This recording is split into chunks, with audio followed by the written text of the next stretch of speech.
So at 100, you're making more money. You're paying less taxes. They made it seem like there was no benefit. So then I said to myself, you know what? That's fine and dandy for people who make 50 grand or 100 grand a year. What happens if, I don't make any money like that? What if I make $200,000 a year? Do I get any savings from the big beautiful bill if we make 200 grand a year? And it goes through the same analysis and everything and tells you what come out estimated impact. Your federal is roughly $40,242. You would see a tax cut of $3,000 to $5,000 annually, increasing your take-home pay by $227 to $443 a month. I thought we weren't supposed to be participating in this. I had heard from every Democrat that this was only for billionaires. But I'm seeing the savings on every basic level: 200,000 in income, 100,000 in income, and 50,000 in income. Everybody is getting money back. Now, let me go down here, and I asked another simple question. What if I wasn't making any money? What if I only make $25,000 a year? What kind of tax cut will I get? Because it's only for rich people making $50,000. Rich people. So it's for those rich people making 100 grand. Okay, rich people. But what if I just make 25 grand? Well, the reality of the situation, if you go through all this and all the analysis, and it says with the bill, you're still getting money. You're still making money. Even at $25,000 a year in income. Obviously, it's not as much because people who make 50, 100, 200, it's different. But the lie is right there. You can go ahead and go on, there's different income tax calculators. Every time they say that you're not going to get anything from this, it's a bold-faced lie. I don't know how you can expose these people any better than understanding and knowing specifically that what they're telling people is a lie. Straight up. They lie about everything. But now you guys know, and you can look at those questions and do it yourself, and you can see that when do the tax benefits begin? The tax benefits begin now. Because when you file your 2025 taxes next April, you'll be able to do all this. Let's see here. Republican messaging on it. Yeah, you're right. Republican messaging on this bill is rotten. I mean, I was hoping that somebody would actually come out and do what I just did and have the slides made and everything else and show people. It is not a rich person. Rich person's percentage, I mean, what we were looking at. We're looking at people who are making 4 or 5% savings. Well, 4 or 5% savings on what Elon Musk tax basis is going to be a huge number. He probably pays billions in taxes. So if 4% for him is going to look like a huge number. But it's proportional. Democrats don't like proportion. Oh no. All they want to do is the number. Elon Musk is going to save $1.2 billion. Well, it's the same. It's the same number. But there's more. But there's more. All right, so I don't want to get really in the weeds for you guys, but I'm going to tell you some more stuff here. Let me go in here and tell you this. All right, so bear with me. I mean, this will be of interest to some people. Most people are like, Barry, what the hell are you talking about? Did you know? Under this bill, you have what's called a 100% bonus depreciation. What? 100% bonus depreciation. So let me show you what exactly that is. 100% bonus depreciation, baby. It's done, signed, and executed. What exactly does it mean? Instead of waiting 27 and a half years to depreciate an apartment building, you can take a large majority of it up front in year one. All right, so if you never bought property, multifamily property, which I keep telling you, depreciation, you have to go ahead and divide it over 27, 28 years. Now they're saying you can go ahead and deduct it right off the top. 100%. That's some serious jack. That's some serious ching-ching. Let me go further and show you this. You can use the depreciation as a paper loss against your passive income, stocks, real estate, cash flow, lowering your taxable income, allowing you to keep more cash in your pocket and pay less taxes, and doing it much faster with 100% bonus depreciation. But if you're a qualified real estate professional, QREP, you can use this paper loss against your earned income, not just your passive income. Blah, blah, blah, blah. That sounds like a lot, but basically as you begin to invest, you can take the depreciation, which is considered a loss, and put it against your taxable income right now. I mean, this is a deep strategy, but this is how people get rich, whatever rich is defined for you. And these are all the kind of strategies that are available to you. Not just Elon, not just to the Trump sons. This is available to you right now. I'm going to tell you how. He said, note a few things. This is state dependent, as some states do not recognize. Yeah, I'm sorry, if you live in New York, you're screwed. In addition, your tax bill doesn't just disappear. You're kicking a can down the road once you sell. If you don't want 1031 it, 1031 is where you can flip your profits into the next property so you don't have to pay taxes on it. And I know right now by saying that, some people are just, what the hell is this guy talking about? You didn't know about that, did you? So if you buy a duplex and you make $200,000 on that duplex, and on that $200,000 you would normally have to pay taxes. Nope, because if you do what's called a 1031, you can just put that into the next purchase and you don't have to pay taxes on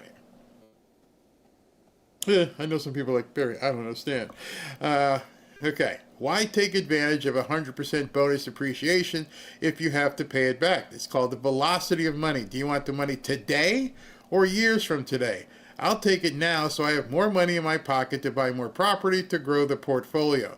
100% depreciation being back may also spur up more buying activity. Now, some of you are like, Barry, is this just real estate? So I want you to think about, if you, I don't know, maybe you own a cleaning business and you want to, do some things and enlarge your cleaning business. So what you can do with the 100% bonus depreciation is, and this is what's really important here, I'll let you guys read this. Hold on. And I'm explaining this to you as on a very topical level.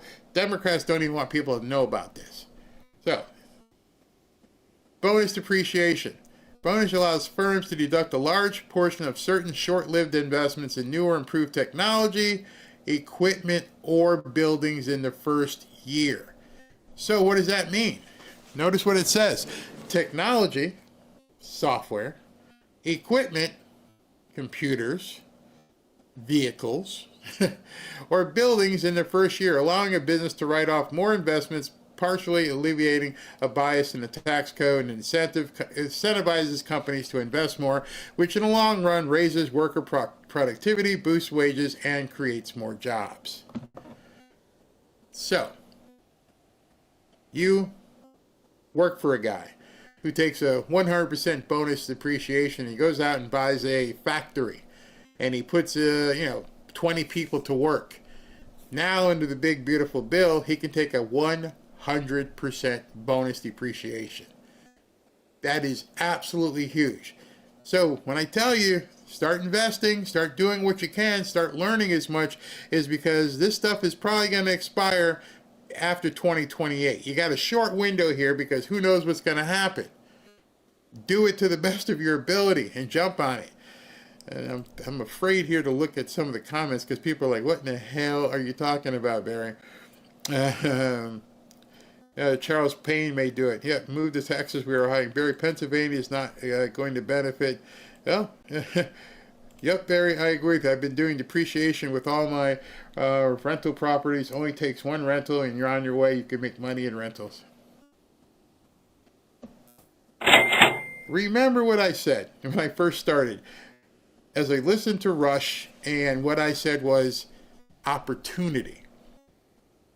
I didn't say that you have to seize on all of them.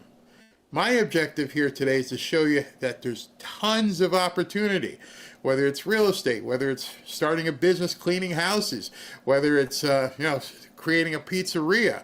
Donald Trump is now opening the doors and saying, here's what we're going to allow you to do. Don't listen to these naysayers over here screaming about, oh, it's the poor people, the poor people are losing their Medicaid. No, forget focusing on them. Like Rush said, the positive message.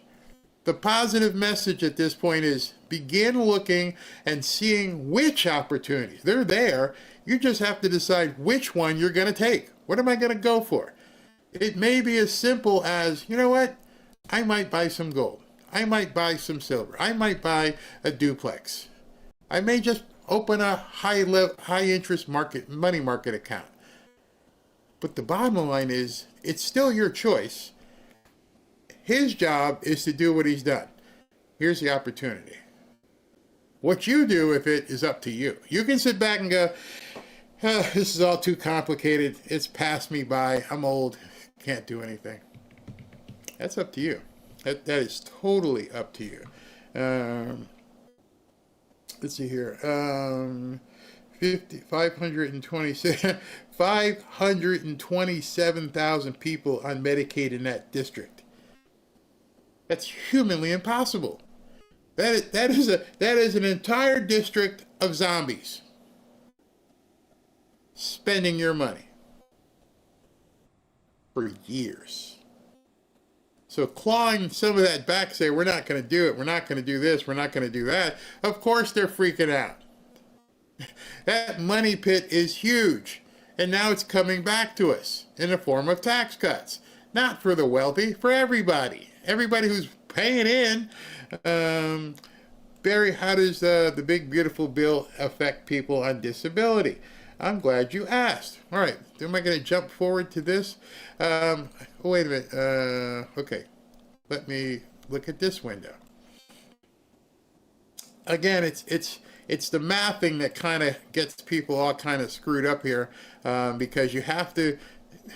This is the problem. There's nobody out there explaining it on an individual basis, because one of the things I've learned for a long time in doing investing and talking to people with investments is it's not a one-size-fits-all thing. What my old boss, who has gazillions and was looking to buy hockey teams and football teams, what he would do in his tax basis is a lot different than what I would do in mine, obviously. But it's available to me. So I don't really know the whole thing on disability. I will check on that. But here's something, by the way, this is from the White House. No tax on Social Security is a reality in the one big, beautiful bill. So first of all, before I start there, let me tell you to go to whitehouse.gov. And all of this stuff is sitting there being explained.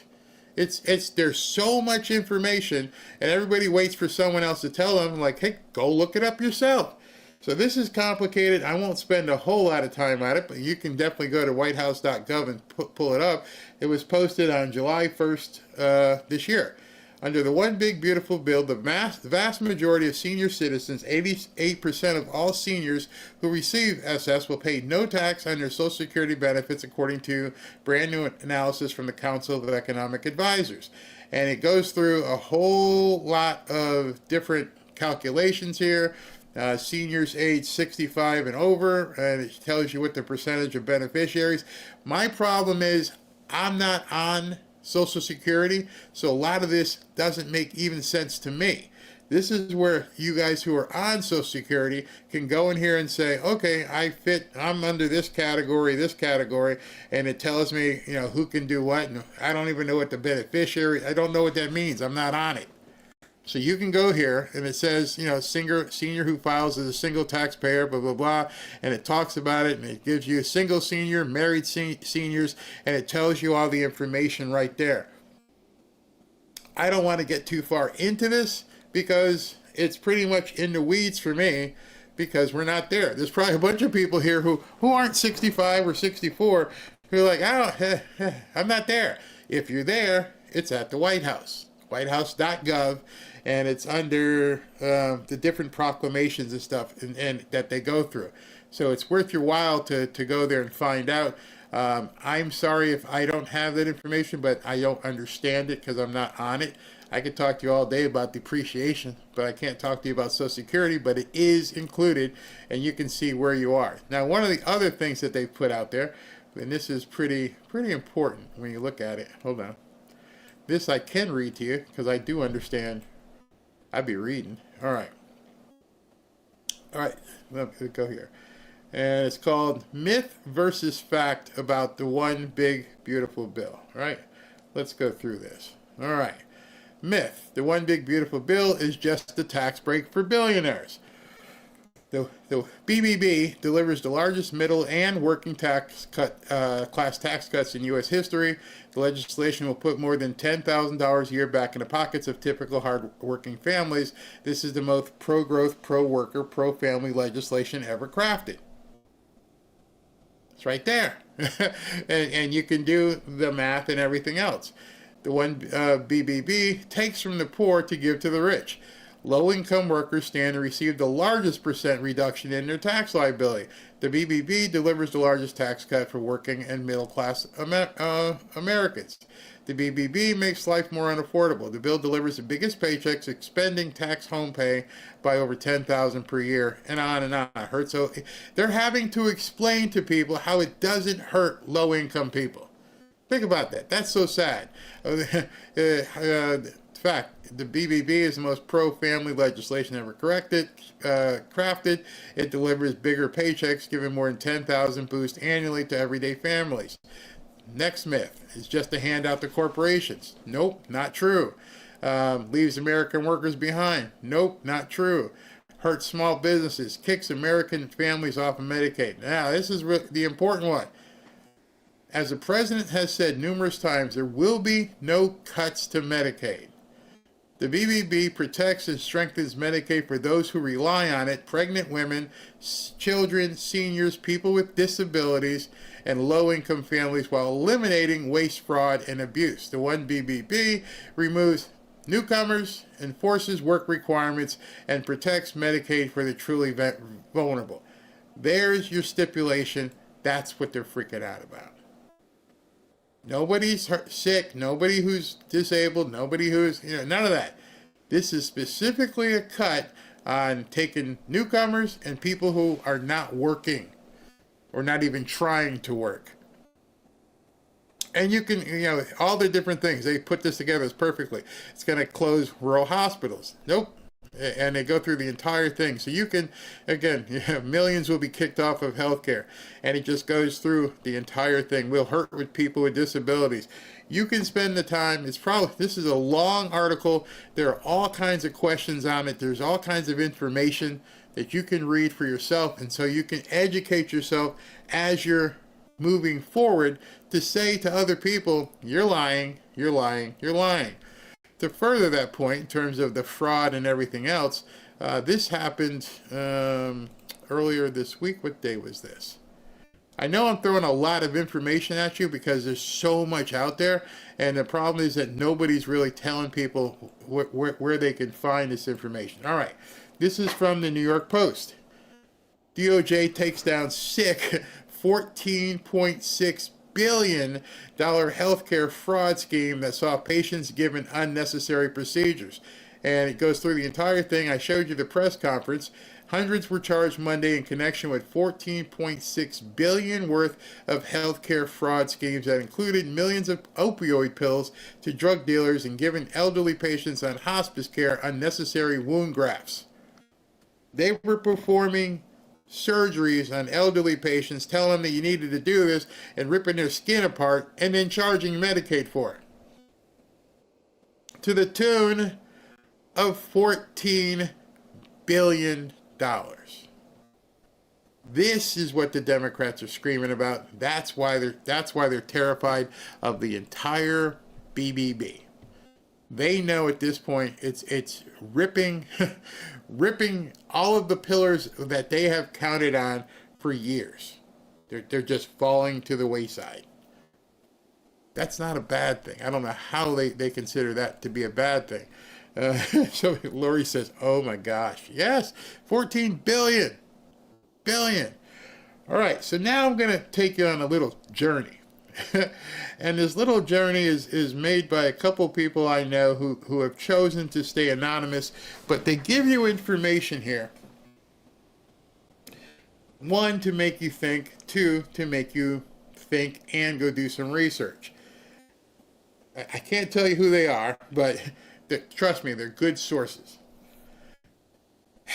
This one here, which one should I go first? Let's do this one. All right. This is kind of long, but again, I didn't know we were going to be here this long, but I might as well keep going with the information. And here we go. People talk about the tax cuts and other goodies in it, one big beautiful bill, which are great. However, they are missing the major point about the BBB. And this is completely true. It literally changes the polarity of the country. The BBB is Trump and MAGA's New Deal. It's that big of a deal. For instance, it cuts off $1 billion for Planned Parenthood. Now, right off the bat, that's huge. It will save a lot of babies, but it also changes the profit motive behind baby removal. That funding was used as money laundering for Democrat Party. Now understand, okay, he went there, but they're doing X amount of these baby removals a year, being funded by your money. And where's all that money that Planned Parenthood brings in? They donate it to the Democrat Party. They were basically harvesting children to feed the Democrat Party. Just like the Department of Education is doing the same thing with the teachers. And so Trump came in with a hatchet and started chopping down the pillars that these people counted on for decades. Decades. All right. It's why the Democrat Party has championed baby removal, cut the profit motive, and you may, again, get pro-life Democrats. $1 billion might not seem like much in the world today, but congressional critters don't need much to win a race. A couple million here and there, and you're in business. Figure if only 20% of these funds made it back to Democrat coffers, that's $200 million of free money to fund ads, television, and college activists. Again, you can go research this. That revenue stream is done. It's over. They can't get that money anymore. That means the other $800 million that went to fund the actual removals is also gone. That means less pushing of the narrative in the media and classrooms and society at large. Again, it may not seem like much, but what the pro-removal crowd did with those funds over decades. Remember, Roe v. Wade was, 72 or 73? So we're talking 40, 50 years. And how they changed the culture to promoting baby removal, which they have. The defunding of baby removal is just one very, very small part of the OBB. The same goes for newcomer deportation. Before the BBB, the profit motive was in favor of increasing it. It funded welcome centers, job programs, housing, driver's licenses, welfare programs, Medicaid, and so on. It all was directed to increase and continue that. The BBB flips that entire profit motive to deportation and border security. Now people are being paid to deport people instead of importing them. Now newcomers are being paid to self-deport instead of being paid to come here. So just those two items has flipped the Democrat money train completely upside down. Now it's going to fight them. It is essentially, as he said, or she said rather, MAGA New Deal. Not the Green New Deal. This is the MAGA New Deal. And we're flipping the entire script on them, and nobody's talking about this. Look it up. Look it up in the big, beautiful bill, and you'll see that these things are absolutely true. Where did I leave off? Okay. DeSantis and the state of Florida did not build alligator Alcatraz out of the goodness of their hearts. They built it because they are set to receive a bunch of federal money to detain and deport these people. Now, companies are being paid to build the wall and to secure the border. All right, stop there.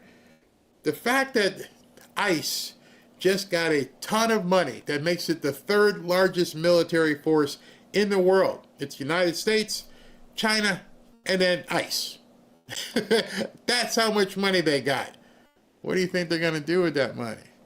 They're going to build the wall. They're going to hire more people. And the people they hire, more than likely, well, we know they're going to be MAGA. Because, you know, none of the lib nuts are going to want to get hired to do deportation. That's lots of jobs. Think about how many jobs you're going to need to cover the border, north and south. That's a ton of jobs. That's huge for the economy. The Department of Defense is getting funding to secure the border. All this funding, thanks to the BBB, is now set and in place for the next 4 years, at least, which will ingrain that spending, making it very hard to cut or redirect the spending, because now deportation and secure borders will have their own special interests that will fight to keep the gravy train going. That's very important. A whole new bunch of lobbyists are now born. You know, all the other lobbyists that the Democrats had, and even the ones that talked to the rhinos, they were in place because they could, you know, hey Lindsay, hey Fred, here's like $200,000. You got to vote this way. Now you got a whole other side of the lobby. Anybody who at this point wants to keep those contracts flowing is now going to start hitting up some of these congressional people and senators and saying, here, I'd like to donate to your committee. I'd like to donate to further keep it going to get this country back to where it is. I don't like the idea behind lobbyists. I don't like the idea that these Congress people can get money donated in this fashion, but it completely flips the script. I mean, they were funding opposition, and now they're funding it this way. Big difference. The very close vote in the House and Senate shows how difficult it is to change spending once it's started. A simple thing like the Trump savings accounts, kids, changes the game on many levels. It begins changing the culture from consumer to savings. It will allow kids to enter adulthood without a need to go into massive debt. That's what I was telling you.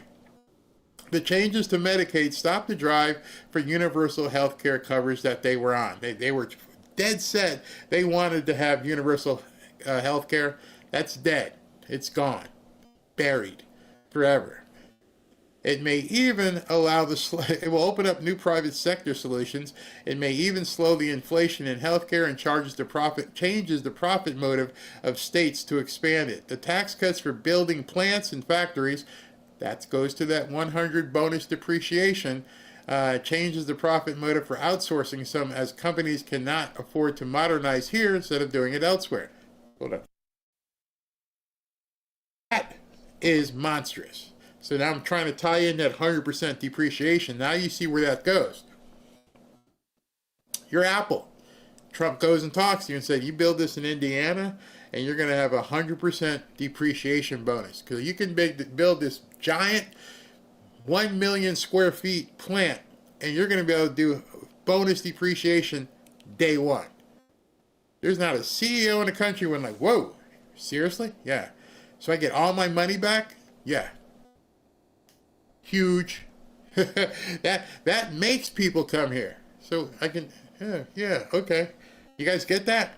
I hope you're understanding that. Then, and this is the big one, then there are the changes to food stamps and making people get a job. Now, there's some people who can't work. People have kids. A woman has to take care of the kids. Home care, child care is expensive and everything. But the guy, you're going to have to get off your butt and keep that thing in your pants because you got to go to work. You got to go to work. The free ride is over. Completely over. One of the things that the Republicans were praising, as I mentioned to you, I think a day or two ago, and I said, the big thing is over, in terms of having to fight and get minimal people who wanted to back something. Not anymore.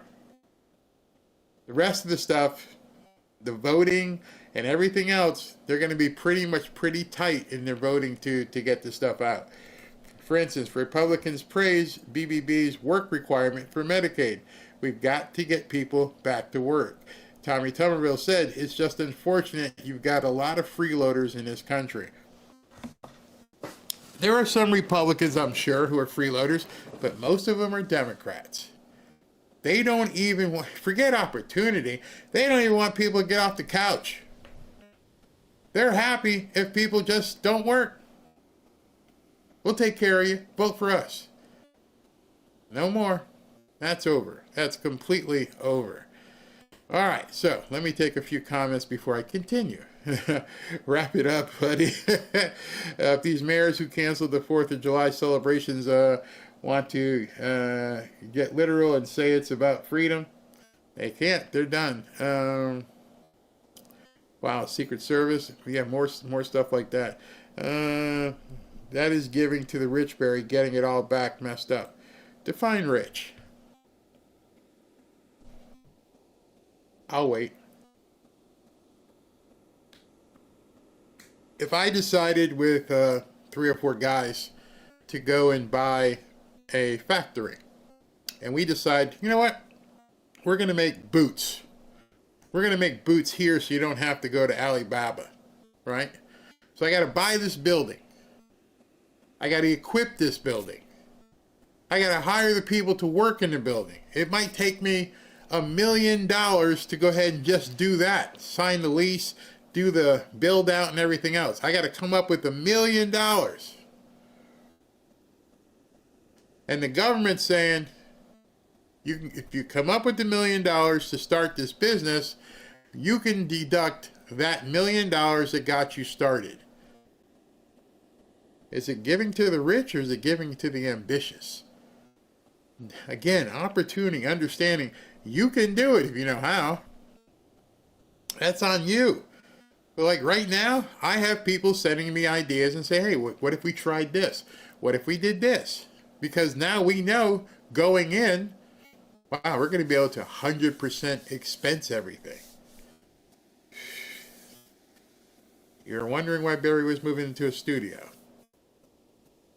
Now you should get it. Now you should understand specifically why people are thinking about doing different things. I know now, if I move into a studio and buy 5 or 6 more computers and 10 different lights and 4 different cameras, I get 100% write off. Is that just for rich people? There's nobody that's saying you can't do it. You're looking at something and saying, hey, that's not fair. That rich guy's building this building and he's getting his tax write-off. What's stopping you? Democrats have made you feel that way. Instead of saying, Barry, would that work for me? If I decide I want to make a big-ass lemonade stand and I got to buy cups and I got to buy lemonade, I got to buy a building or rent a building, would that work for me? Yes. See, too many people, again, like I said, don't understand opportunity. Bingo. We must start thinking and doing what rich people do. I could stop right there.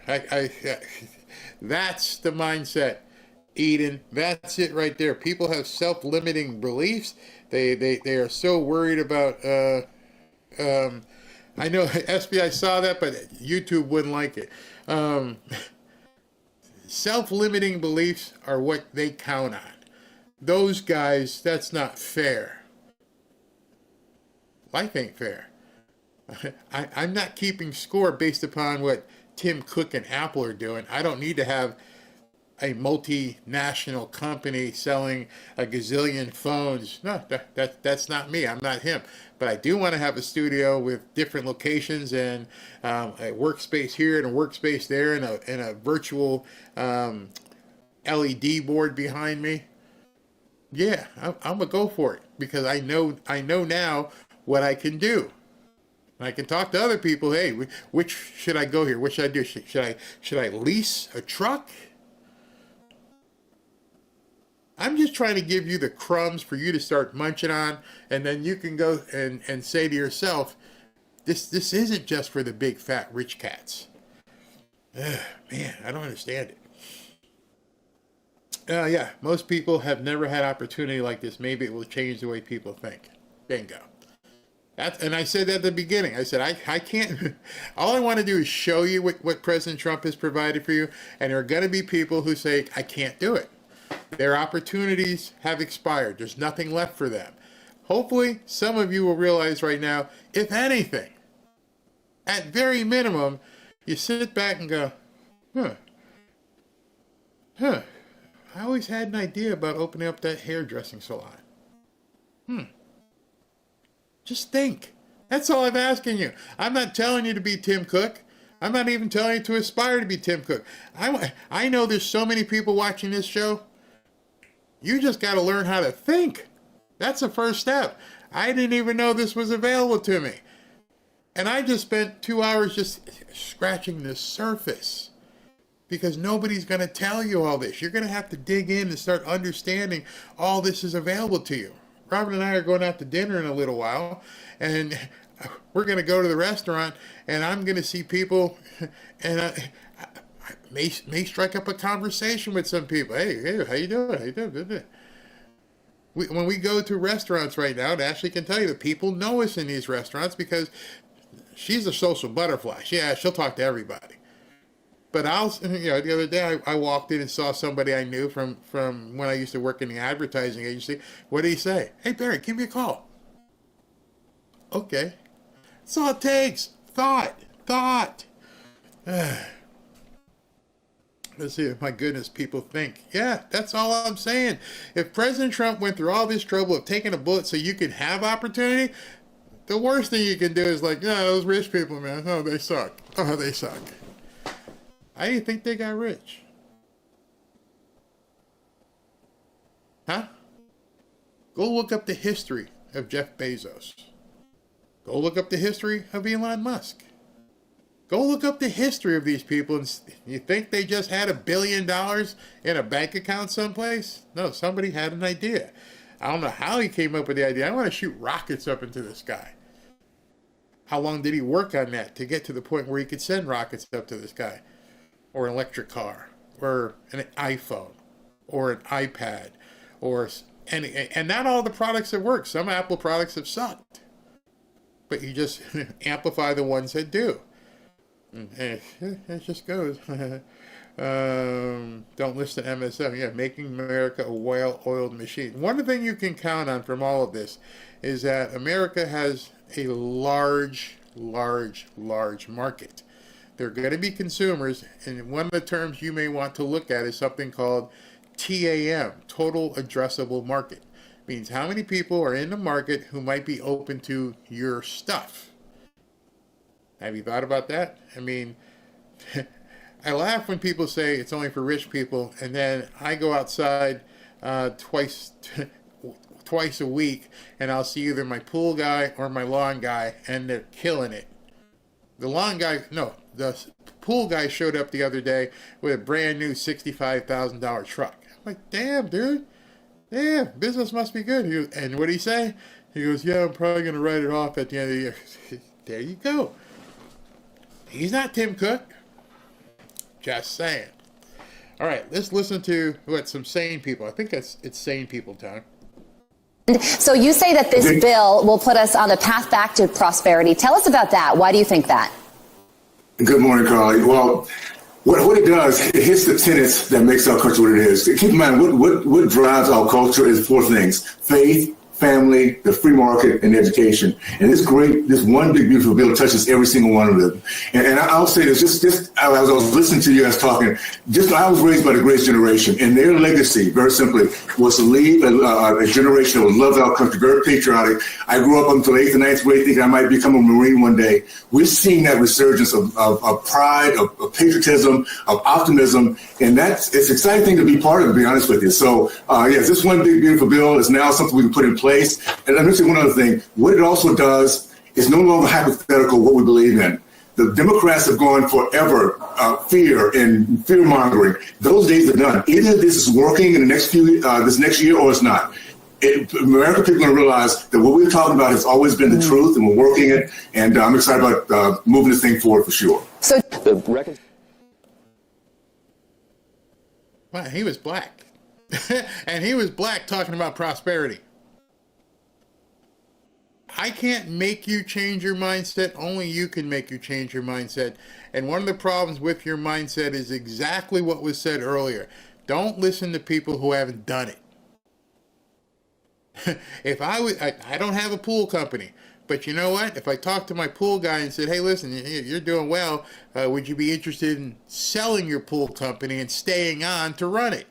I get you a big lump sum and we'll split the monthly revenue. Because I've never done a cleaning pool, so I wouldn't be the person to ask. But he's done it, and he's obviously doing well. You got to spot wellness. And so if you're here thinking, I can't do it, I'm broke, I'm on Social Security, I don't have any money, then first of all, learn the definition of motivation and seizing opportunity. The second thing is understand what OPM means. And as soon as you understand what OPM means, OPM plus an idea can make you a lot of money. I can't make that happen for you. All I can do is tell you, just like he just did, Burgess, is prosperity time. I would hate for this 4 years to go by. This is my problem. And I say it to my grandkids, my daughter, my wife, is right now we've hit basically the lottery. We have a president who's done what I've always hoped for. Just open the doors. Get off my back. Let me run. I've always felt like, for the last 5-8 years, like I was a thoroughbred trying to run at the Kentucky Derby, and they won't let me out the damn thing. The gate's stuck. It won't. Just do that. Just do that and let me run. Now, if there are other people beat me, then I know I need to do better. But just open the gates. My mind is already there. I can't even tell you. I fill up notepads. Oh, here's my notepad. I fill up notepads like this. I got them all over the room. Okay, what about this? What about that? Can we try this? Can we try that? Tomorrow, Robin and I, after church, are going to go look at property. There's no sleep. Leave sleep until you're dead. Right now, we got to go. We got 3 or 4 years to run, baby. Get it now. Not, it's just the rich people. Oh, I can't do it. I'm this, I'm that. What you are is talking yourself out of it. So you can go all the way back 2 hours ago when I was talking about Rush. But Rush was talking. And understand that we are in a position right now where this country is and where it's headed. Never seen nothing like it. Been buying property for 25, 30 years. Never seen nothing like it. I walk in a restaurant and people are smiling. They're like, they can't. But even some Democrats. I mean, this is going to be awesome. This is going to be awesome. He just unlocked the cage. Democrats are done. Don't even worry about them. Don't even talk about them. They're lying. They're doing everything to try and make you depressed. But the best part of this, of everything I've shown you, let me show you this, all right? Well, I got 2 things to show you. This one's really, really long. It's from another Anon, and he's been talking a lot about the debt. Well, I want you to read some of this. Understand what's happening. Trump is forcing the Fed to monetize debt. Monetization is a permanent increase in the monetary base to fund the government. Monetization occurs when central banks buy interest-bearing debt with non-interest-bearing money as a permanent exchange of debt for cash. Huh? The Fed is already holding close to $7 trillion in debt from the 2008 financial crisis and the 2020 Jabademic crisis. That is $7 trillion that the central banks are not earning interest on from the taxpayers. Remember I asked you a while back, I'm like, do you know who owns some of this debt? It's Jerome Powell and his buddies. $7 trillion of it. The cabal doesn't want to monetize the entire debt. That collapses the CBS. The Fed has monetized trillions of debt in the past in order to keep the game of musical chairs going. When the pandemic hit, it was far from clear what it would mean for the economy and for day-to-day life. In the Treasury market, liquidity deteriorated by much more than expected. They screwed up. Dealers and other intermediaries' capacity to buy Treasury debt was overwhelmed by the selling of Treasuries by investors who faced funding pressures of others who wanted ultra-safe cash. So it was a dash for the cash. This is really important. There is a massive shortage of real cash around the world. It has gotten much worse since 2008 because the Fed has been forced to create more debt. Create more debt by transferring even more dollars that don't exist to bank balance sheets around the world. I've said this many times, the dollar is the Achilles heel of the entire world's debt slavery system. More debt needs to keep being produced in order to create economic growth, but debt creation doesn't replace real cash when a financial crisis hits. Open-end bond mutuals, and he goes on and everything else. He goes, when everyone is in need of real cash, they start dumping treasuries, which are just government IOUs. And he goes, can you see what Trump is setting up? The Fed was forced to buy the government debt in the past.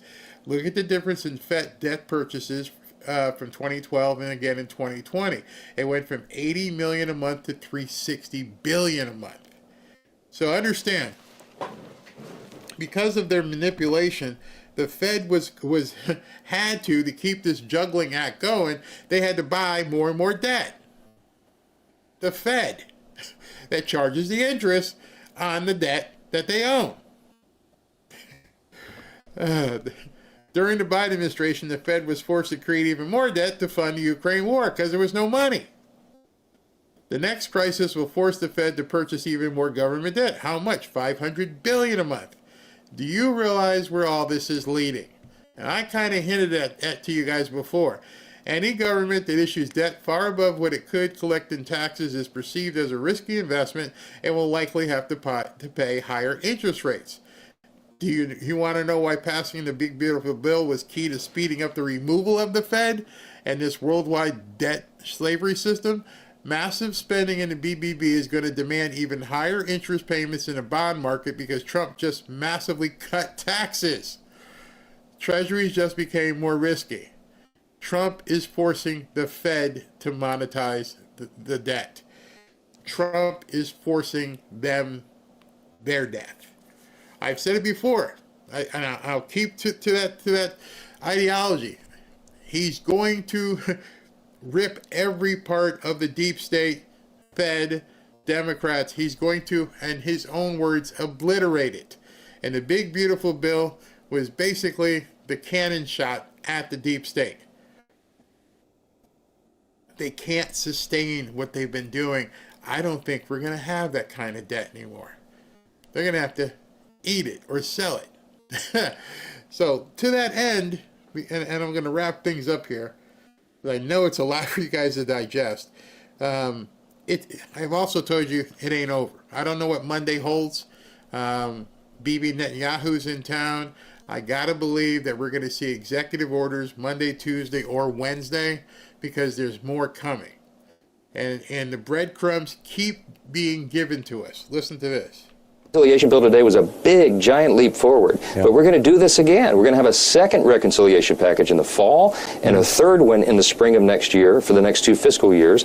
And we're going to have rescissions packages. The White House is sending us collections of items to claw back the spending that was wasted in fraud, waste, and abuse, and we're going to appropriate at lower levels. The Republican Party is the party to get us back to fiscal responsibility. We can't do it overnight, though, Raymond. It took us a while to get in this situation, but we are on the right track, and the president is committed to it as well. Mr. Speaker. Now, you should be having all kinds of ideas go through your head, and you should be saying to yourself, literally, oh my gosh, this is going to continue. Remember I said yesterday or the day before, I'm like, I don't know what's on page 2. I don't know what he's going to do next. But Mike Johnson just pretty much told you, oh, we're not done. Oh, we're not done. We're coming with more rescission packages, more bills in the fall. It's going to keep coming. The Democrats are on the ropes, and at this point, we need to take them out. Completely take them out. Lower the gain. Oh, is that a little bit loud? Okay, sometimes. My head's exploding. My head is exploding in a good way again. Good stuff. Yeah. You got the breadcrumbs, guys. You're gonna have to like go through here and not focus on the crap. And what I mean by not focus on the crap is there are so many people on X who are focusing here on arrests and who's going to do this and what's going to happen. And understand that may be satisfying to your belly. It's something that you want to eat because you've been through so much bad. I'm telling you right now, let them take care of that, and maybe ignore the people who are saying arrest, arrest, arrest, because you got 4 years to make it. He's not going to be president after 2028, more than likely. And he's laying the foundation right now for you to run wild. There is nothing going to be holding you back. He's lowering your taxes. He's allowing for you for depreciation. He's doing opportunity zones, all kinds of different things. Pushing Jerome Powell to lower the interest rate. Force him to lower the interest rate. All these things are being done not just for big corporations, but for you too. And again, don't talk to people who haven't done it. Start focusing on, if you have an idea, find out somebody who's doing it. I'm sure there's some people in the chat here who are kind of quiet, who are doing some things. And that's all that's all I got for you today is to let you know that, just like Rush said, the opportunity is there for people who want to seek it, and it doesn't expire. It can get muted by the Democrats, but now it's unmuted, and you guys should do what you need to do. What the original Marx on your show? You can explain what's going on. I don't know who the original Marx is. Maybe Ashley does. All right. So in any event, let me go ahead and I do know. I understand it's a lot to take in. I understand that a lot of people are like, I just don't get all this. Go to the whitehouse.gov website. Look at all the things he's put out there. I don't know why people don't look there. I don't know if you've ever been there. How many of you ever gone to whitehouse.gov and looked at all the information, everything from the executive orders to fact sheets to Q&As, all kinds of stuff. Don't wait on the news. Don't wait on X. Don't wait on me. Go look it up yourself.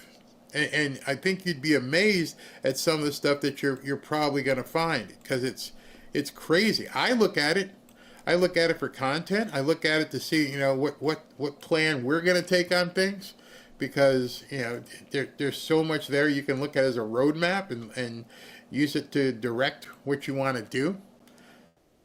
It's right there for you. Right there for you.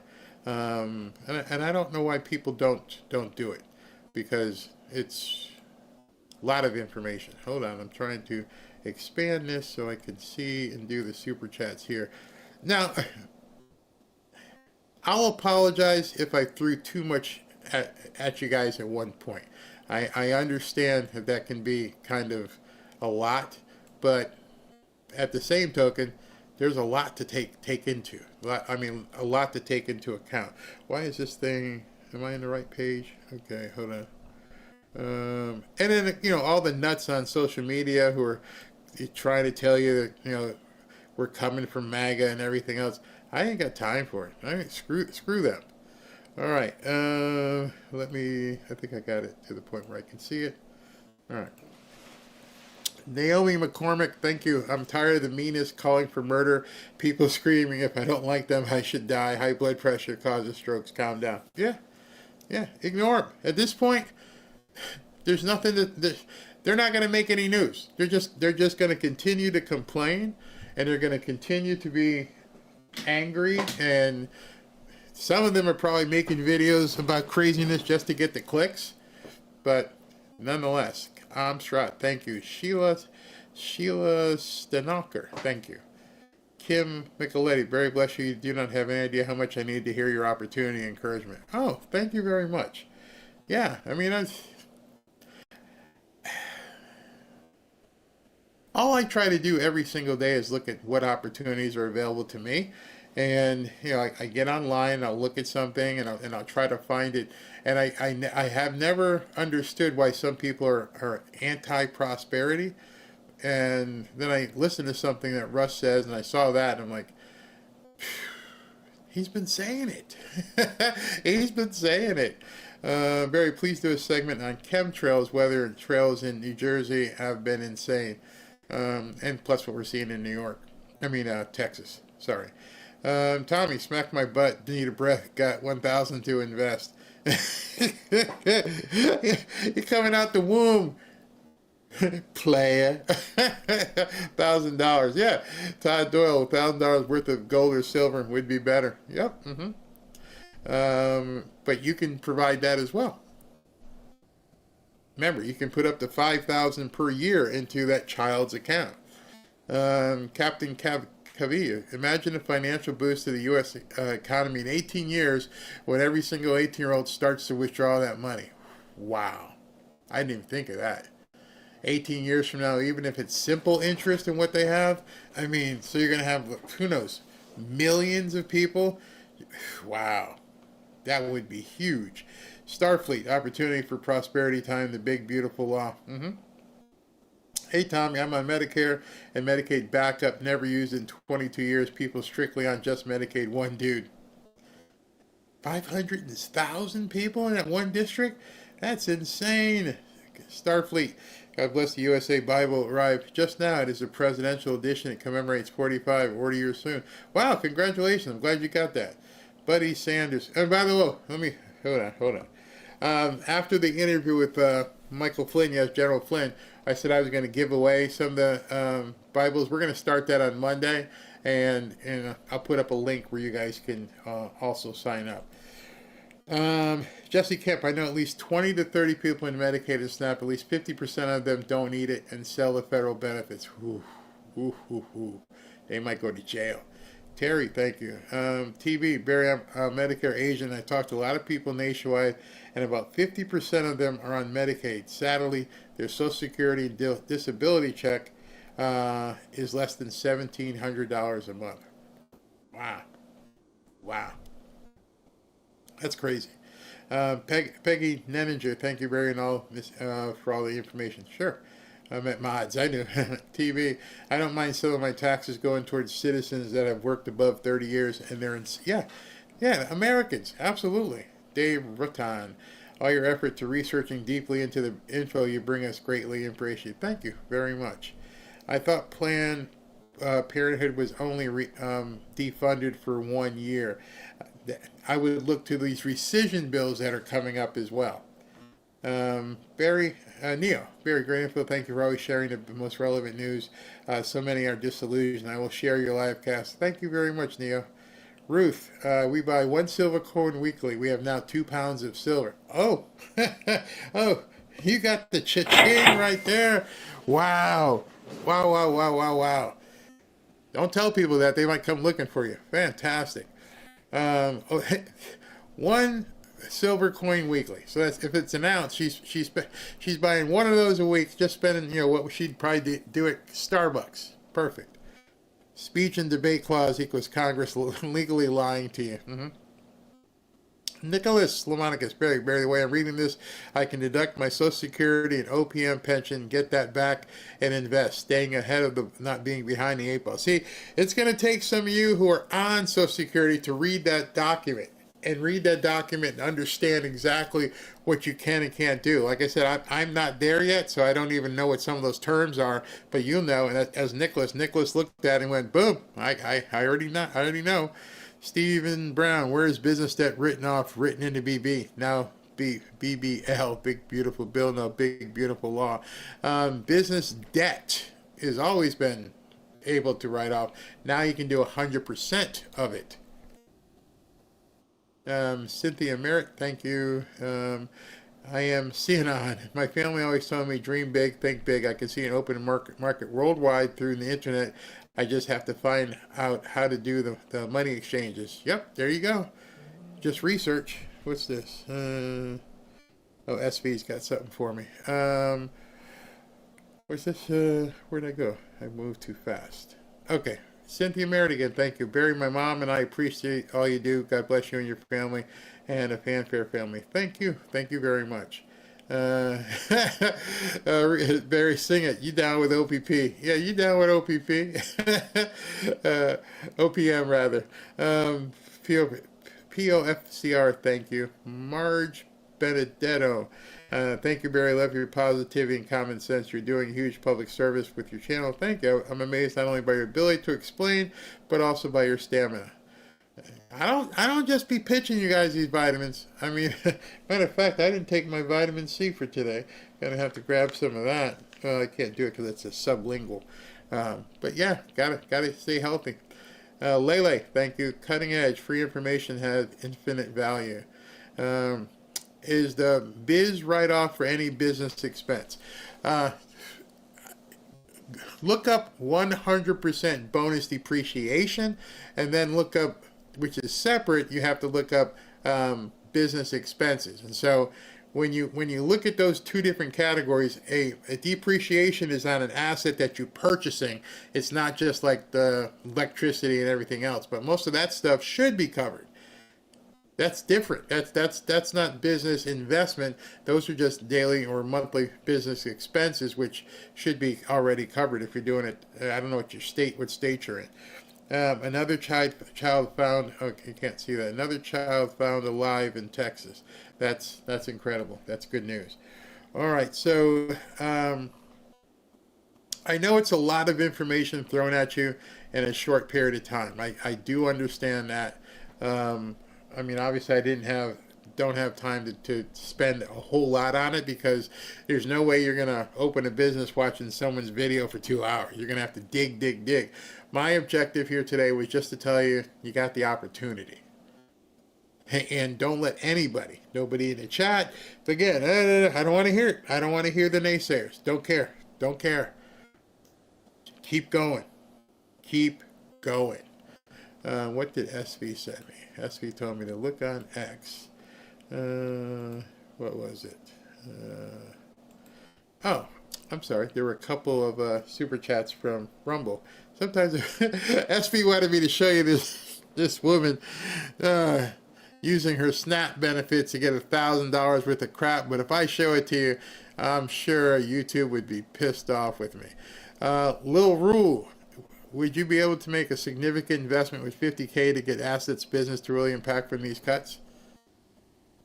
With $50K? Yeah, you can make an investment with $50K, for sure. Boston guy. I'm a Red Sox fan. You can't see the Red Sox hat back there. Wait a minute. Let me turn my chair. There it is, right there. Bo Sox, baby. Bo Sox. Right there. Thank you. Glad I found you. Big bad black conservative. Where does it say 100% can be written off? All right, so I think that you're the same guy on the other side. You're going to want to look at, let me see if I find this for you.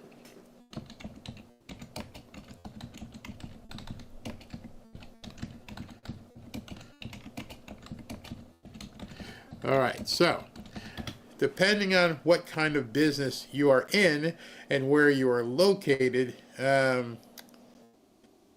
here is just something directly from the IRS. You can begin digging into this. Again, it depends on what you're doing. But I would think if you're in business, most of these things would apply. All right, this is not the investment into a car or equipment. These are just normal, everyday write-offs. Advertising and marketing, insurance, meals, use of a vehicle, hence a lease. Depreciation is one you just heard. That was one that's 100 bonus. Education and training. See, if you know that education and training can be written off, then why aren't you investing in your education? Home office, legal and professional fees, office supplies, rent, salaries, startup costs up to $5,000 incurred before the business officially starts, your taxes, your licensing, your telephone, your internet, your travel expenses, all that stuff. So like they say here, talk to a CPA depending on where you are and what state you are. Almost all of your business expenses, yeah, you can write those off, almost all.